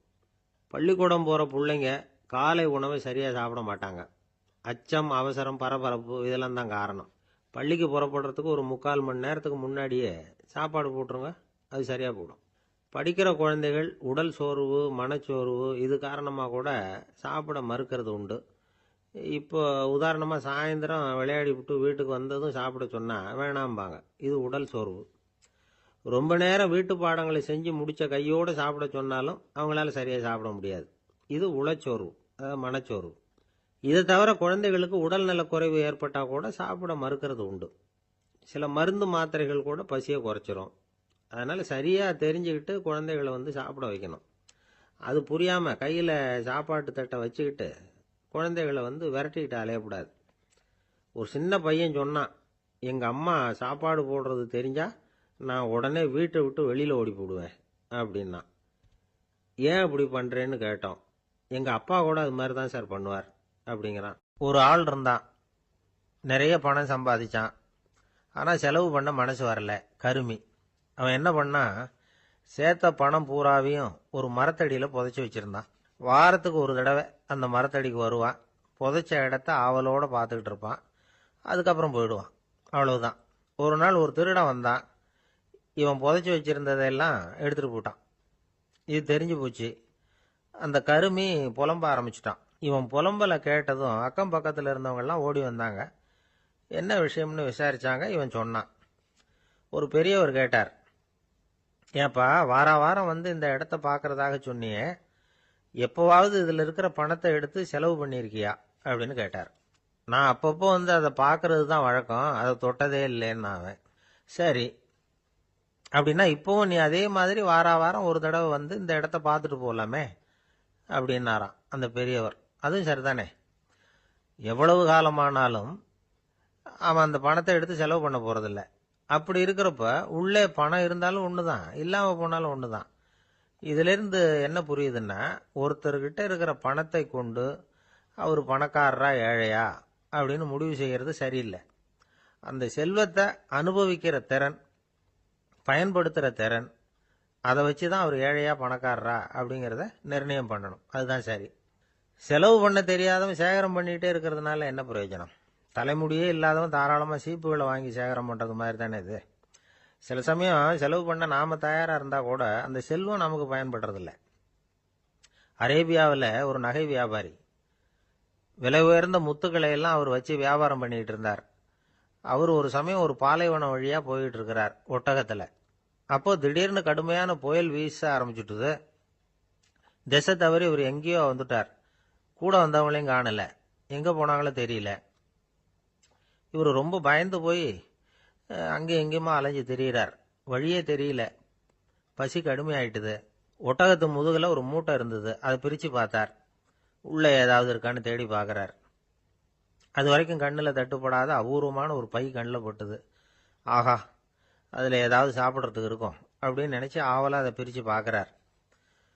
அந்த பையில விலை உயர்ந்த முத்துக்கள் நிறைய இருந்துதான்.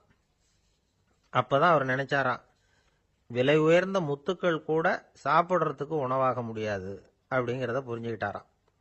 எந்த நேரத்தில் எது நமக்கு தேவையோ அது நமக்கு தாராளமாக கிடைக்கணும். அப்படி அது கிடைக்கிறதுக்கு நம்மகிட்ட இருக்கிற செல்வம் பயன்படணும். அது நமக்கும் பயன்படலாம், நம்ம மூலமா அடுத்தவங்களுக்கும் பயன்படலாம். அதுதான் செல்வத்தின் பயன். ஒரு மரத்தடியில் ஒருத்தன் உட்காந்து அழுதுகிட்டு இருந்தான். அந்த பக்கமா வந்த இன்னொருத்தன் ஏப்பா அழுதுகிட்டு இருக்கிறேன்னு கேட்டான். இந்த இடத்துல தான் பூமிக்கு அடியில் பணம் இருக்குது, புதைச்ச இடம் தெரியல, அதான் அழறேன் அப்படின்னா. நல்லா ஞாபகப்படுத்தி பாரு, எந்த இடத்துல புதைச்ச அப்படின்னு கேட்டான் இவன். அது எப்படி எனக்கு தெரியும், புதைச்சி வச்சிருக்கிறவன் நான் இல்லையே, எங்க எழுத்த வீட்டுக்காரன் அப்படின்னானா இவன். ஒரு சின்ன பையன் வந்தான். அவனை பார்த்து ஒரு கேள்வி கேட்டோம். ஏன்ப்பா உங்க வீட்டில் அம்மா புத்திசாலியா அப்பா புத்திசாலியா அப்படின்னு. அவன் அலட்சியமா நம்மளை பார்த்து சிரிக்கிறான். என்ன சார் இது, இந்த காலத்தில் இது கூட தெரியாமல் இருக்கிறீங்களே அப்படிங்கிறான். ஒரு சின்ன பையன் நம்மளை பார்த்து இப்படி கேட்டு விட்டானே அப்படின்னு நினைக்கிறப்போ நமக்கு ஒரு மாதிரி ஆயிடும். அதுக்கப்புறம்தான் இந்த தாத்தா பாட்டிலாம் சொல்கிற ஒரு கதை ஞாபகத்துக்கு வந்தது. அது என்ன கதை தெரியுமா? ஒரு ஊரில் ஒரு அம்மாவும் பிள்ளையும் இருந்தாங்களாம். அந்த மகனுக்கு திடீர்னு தேசாந்திரம் போய் வரணும்னு ஆசை வந்துட்டுது. ஊர் ஊராக போய் சுற்றி பார்க்கணுங்கிற ஆசை. அந்த அம்மாவுக்கு இது பிடிக்கல. மகனை பிரிஞ்சு இருக்கிறதுக்கு அவங்க மனசு இடம் கொடுக்கல. வேணாப்பான்னு சொல்லி பார்த்தாங்க, அவன் கேட்கல. திடீர்னு புறப்படவும் செஞ்சுட்டான். சரி, இனிமே அவனை தடுக்க முடியாதுன்னு முடிவு பண்ணிட்டாங்க அந்த அம்மா. இருந்தாலும் புத்திசாலித்தனமாக ஒரு யோசனை பண்ணாங்க. மகனை கிட்டத்தில் கூப்பிட்டாங்க. அவங்ககிட்ட சொன்னாங்க, இதை பாருப்பா, நீ தேசாந்திரம் போகிறதுன்னு தீர்மானம் பண்ணிவிட்ட, அதை நான் தடுக்கலை, போயிட்டு வந்துடும். ஆனால் போகிறதுக்கு முன்னாடி எனக்கு ஒரு வாக்குறுதி கொடுத்துட்டு போ அப்படின்னாங்க. போகிறப்போ ராத்திரியாக இருந்தாலும் பகலாக இருந்தாலும் சரி, புளிய மரத்து நிழலில் தான் தங்கணும். திரும்பி வர்றப்போ இரவும் பகலும் நீ வேப்ப மரத்து நிழல்லே தங்கணும் அப்படின்னாங்க. சரி, அப்படியே செய்கிறேன்னு சொல்லி வாக்குறுதி கொடுத்தான் பையன். புறப்பட்டு போனான். போகிற வழியில் புளிய மரத்து நிழல்லையே தங்கினான், தூங்கினான். அப்படி போய்கிட்டே இருந்தான். 7வது நாள் அவன் உடம்பு சுகமில்லாமல் போயிட்டுது. ரொம்பவும் பலவீனமாயிட்டான். இனிமேல் நடக்க முடியாதுங்கிற நிலைமை வந்துட்டுது. யோசிச்சு பார்த்தான். சரி, இதுக்கு மேலே போக வேண்டாம் அப்படின்னு முடிவு பண்ணிட்டு திரும்பி வர ஆரம்பிச்சுட்டான். திரும்பி வர்றப்போ வழியில் வேப்ப மரத்து நிழல்லையே தங்கி தங்கி வந்தான். நாளுக்கு நாள் உடம்பு சரியாக வந்துட்டுது.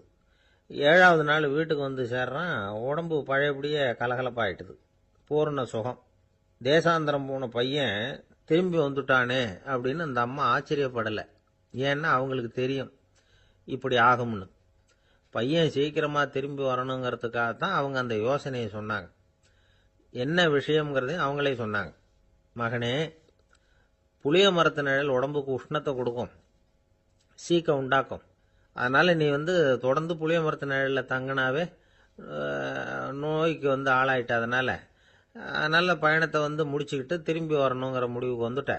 திரும்பி வர்றப்போ நீ தங்கினது வேப்ப மரத்து நிழல். அது உடம்புக்கு குளிர்ச்சியை தரக்கூடியது, நோயை தீர்க்கக்கூடியது.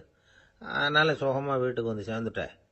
உன்னோட தேசாந்திர பயணத்தை தடுக்கிறதுக்காக தான் இப்படி பண்ணினேன் அப்படின்னாங்களாம் அந்த அம்மா. பார்த்தீங்களா அம்மாவோட புத்திசாலித்தனத்தை? அப்பாவாக இருந்தால் இப்படியா பண்ணுவார்? ஒரு அப்பா பையன்கிட்ட 10 ரூபா கொடுத்து இதை எடுத்துக்கிட்டு அடுத்த ஊருக்கு போய் அங்கே இருக்கிற மாமா கிட்ட இதை கொடுத்துட்டு வாடா, வழியில் எங்கேயாவது மரத்தடியில் படுத்து தூங்கி விடாதே அப்படின்னு எச்சரிக்கை பண்ணி அனுப்புனாராம். பையனுக்கு எச்சரிக்கையாக வாழறது எப்படிங்கிறத கற்றுக் கொடுக்கறதுக்காக இப்படி பண்ணார். அவன் பணத்தை வாங்கிட்டு போனான். அப்பா சொன்னதை மறந்துட்டு ஒரு மரத்தடியில் படுத்து தூங்கிட்டான். அவனுக்கு தெரியாமல் அவன் பின்னாடியே போன அப்பா அவன் கையில் இருந்த அந்த 10 ரூபாயை நைஸாக எடுத்துகிட்டு வந்துட்டார். அவன் பையில் தானே வச்சுருந்தான், அது தெரியாமல் எடுத்துகிட்டு வந்துட்டார். அவன் தூங்கிக்கிட்டு இருக்கான். எடுத்துகிட்டு ஒரு மறுபடியும் வீட்டுக்கு வந்துட்டார். பையன் முழிச்சுக்கிட்டு பையை தடவி பார்க்குறான், பணத்தை காணும். அழுதுகிட்டே திரும்பி வந்தான். அப்பா கிட்ட விஷயத்த சொன்னான். அப்பா சிரிச்சுக்கிட்டே சொன்னார், அதுக்கு தான்ப்பா ஆரம்பத்திலேயே எச்சரிக்கை பண்ணினேன், இனிமேலாவது நீ ஜாக்கிரதையாக இருக்கணும் அப்படிங்கிறதுக்காக தான் இப்படி பண்ணினேன். அந்த பணம் எங்கேயும் போயிடல, நான் தான் அதை உனக்கு தெரியாமல் எடுத்து வச்சிருக்கிறேன். இதோ பாரு அப்படின்னு சொல்லிட்டு சைடு பாக்கெட்டில் கையை விட்டா அது ஓட்டையாக இருக்குது. அதை எவனோ ஏற்கனவே கத்திரிச்சு எடுத்துகிட்டு போட்டான். இப்போ அப்பா முகத்தில் அசடு வழிஞ்சுதான். அவனுக்கு வயசாயிட்டுது. இந்த கவலை பயம் எல்லாமும் அதிகமாயிட்டுது.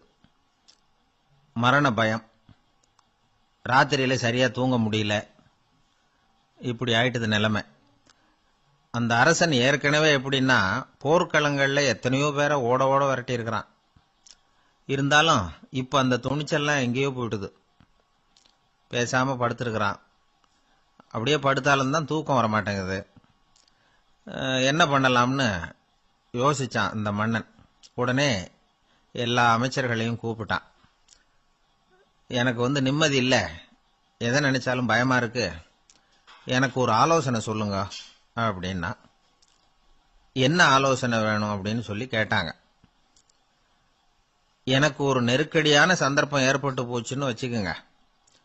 அந்த நேரத்தில் நீங்க யாருமே என் பக்கத்தில் இல்லை ஆலோசனை சொல்றதுக்கு அப்படின்னா, அந்த சமயத்தில் எனக்கு உபயோகப்படுற மாதிரி ஒரு வாசகம், பொன்மொழி ஏதாவது சொல்லுங்க. அதை நான் என்னுடைய வைர மோதிரத்துக்கு அடியில் பதிச்சு வச்சுக்கிறேன் அப்படின்னார். தேவைப்படுறப்ப உதவும் அப்படிங்கிறதுனால. அவர் போட்டிருந்த மோதிரமும் அதுக்கு தகுந்த மாதிரியே திறந்து மூடுறது மாதிரி அமைஞ்சிருந்தது. ஏதாவது வாசகம் எழுதுனா உள்ற வச்சுக்கலாம், அதுக்கான வசதி அதில் இருந்தது. அமைச்சர்கள்லாம் யோசனை பண்ணாங்க, இது மாதிரி ராஜா கேட்குறாரு, என்ன வாசகம் அதாவது பொன்மொழி சொல்லலாம் அப்படின்னு எல்லாரும் யோசனை பண்ணாங்க. ஒருத்தருக்குமே சரியாக தோணலை, ஒரே குழப்பமாக இருந்தது. ஏன்னா நெருக்கடியான சமயத்தில் உபயோகப்படுறது மாதிரி ஒரு பொன்மொழி வேணும்னு சொல்லியிருக்கிறார். அப்படி இப்படி யோசிச்சு பார்த்தா ஒன்றுமே தோணலை. எல்லாரும் குழம்பிக்கிட்டு இருந்த நேரத்தில் ஒரு பெரியவர் அந்த பக்கமாக வந்தார். அவர் சொன்னார், நான் வேணும்னா அதுக்கு பொருத்தமாக ஒரு வாக்கியம் சொல்கிறேன், ஆனால் ஒரு நிபந்தனை. அதை யாரும் ரொம்ப ஆர்வம் காரணமாக அவசரப்பட்டு படிச்சிடக்கூடாது. அதை ரகசியமாக அந்த மோதிரத்துக்குள்ளே எழுதி வச்சுக்கணும். எப்போவாவது இக்கட்டில் மாட்டிக்கிற சமயத்தில் மட்டும் வேற வழியே இல்லை அப்படிங்கிற நிலைமையில மட்டும்தான் அதை திறந்து பார்க்கணும். அப்படி நீங்கள் இருக்கிறதா இருந்தால் நான் அதை சொல்கிறேன் அப்படின்னார் அந்த பெரியவர். சரின்னு ஒத்துக்கிட்டாங்க எல்லாரும். அதே மாதிரி அவர் ஒரு வாக்கியத்தை சொன்னார். அவர் சொன்ன வாக்கியத்தை ரகசியமாக மோதிரத்துக்குள்ளே பதிச்சு மூடியாச்சு. ராஜா அதை விரல்ல மாட்டிக்கிட்டார். கொஞ்ச நாள் ஆச்சு. அந்த ராஜாவுக்கு ஒரு சோதனை வந்தது. என்ன சோதனைன்னா, அடுத்த நாட்டு மன்னன் படையெடுத்துக்கிட்டு வந்துட்டான். அவன் இவர்கிட்ட ஏற்கனவே தோத்து போனவன், ஒரு வெறியில வந்திருக்கிறான். தோற்று போனவன் மறுபடியும் சண்டைக்கு வந்தா எப்படி வருவானோ அப்படி வர்றான். ஒரு வெறியில வந்தான், ஜெயிச்சுட்டான். என்னாச்சு இவரோட நிலைமைன்னா, நாட்டை இழந்துட்டார், எல்லாத்தையும் இழந்துட்டார். கடைசியா ஒரு அடிபட்ட குதிரையில ஏறி தப்பிச்சு போயிட்டார், வேற வழி இல்லைன்னு. பின்னாடி துரத்திக்கிட்டு வராங்க. இவர் ஒரு மலை உச்சிக்கு போயிட்டார், அதுக்கும் அப்பால போக முடியாது, ஏன்னா அந்த பக்கம் பயங்கர பள்ளம். உல்லாச பயணிகள் கண்டு கழிக்கிற இடம் அது. ஆனா இவருக்கு அது சாவு பயணத்தின் வாசல், திரும்பவும் முடியாது, அவ்வளவு குறுகிய பாதை அது, வேற வழியே இல்லை. இந்த நேரம் சூரிய ஒளி மோதிரத்தில் பட்டு மின்னிச்சு. உடனே இவருக்கு ஞாபகம் வந்தது. மோதிரத்தை திறந்து படிக்கிறார். அதில் இருந்த வாசகம், இந்த நிலையும் மாறிவிடும், this too will pass away. அவருக்கு ஒரு தைரியம் வந்தது. பின்னாடி வந்தவங்களும் திசை மாறி வேற எங்கேயோ தேடி போயிட்டாங்க. அவங்க விரட்டிக்கிட்டு வரலன்னா இவ்வளவு அழகான ஒரு இடம் இருக்கிறதே எனக்கு தெரியாம போயிருக்குமேன்னு நினைச்சார். இவ்வளவு அழகை ரசிக்கிறதுக்காக ஒரு நாட்டையே கூட இழக்கலாம்னு தோணுச்சு அவருக்கு. அமைதியா அந்த அழகை ரசிச்சார். எதிரிகள்லாம் எங்கேயோ போயிட்டாங்க.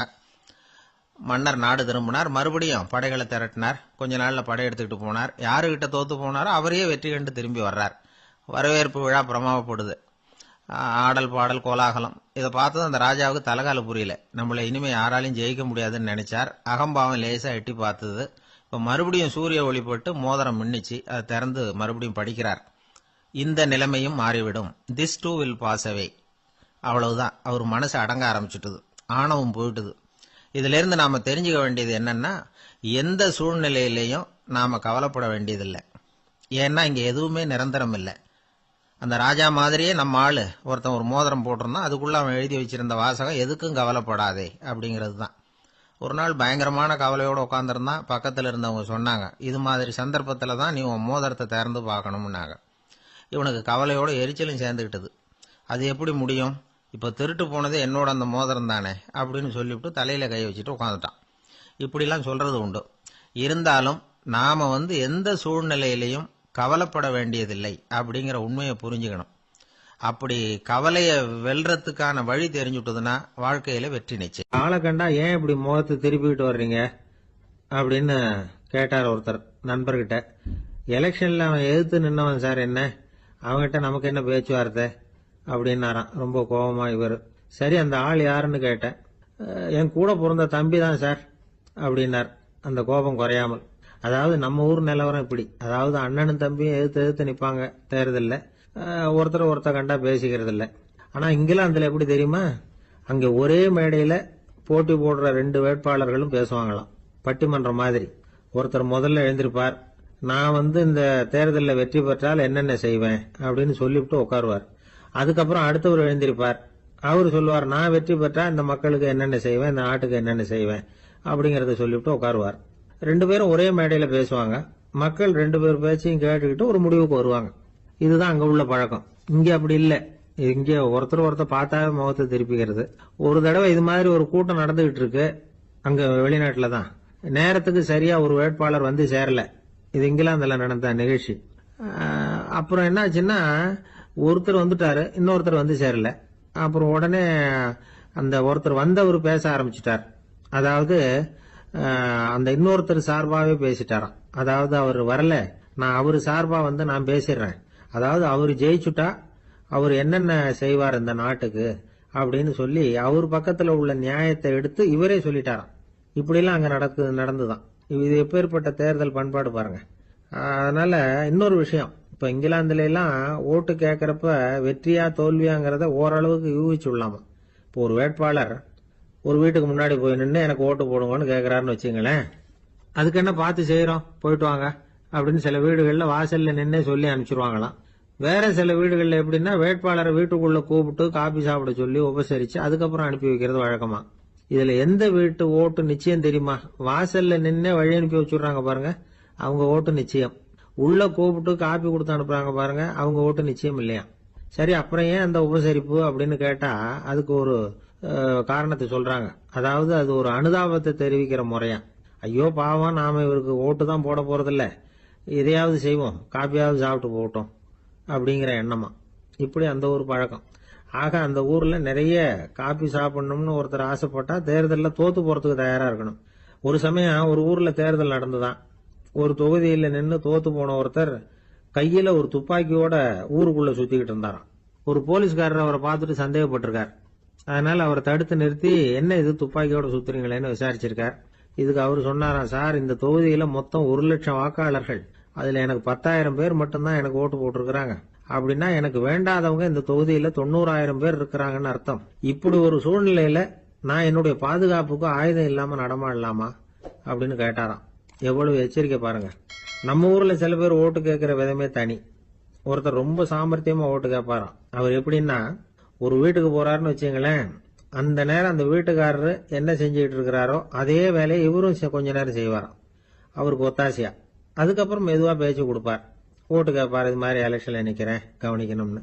அது மாதிரி ஒரு தடவை அவர் போனப்ப அங்க அவர் என்ன பண்ணிட்டு இருக்காரு,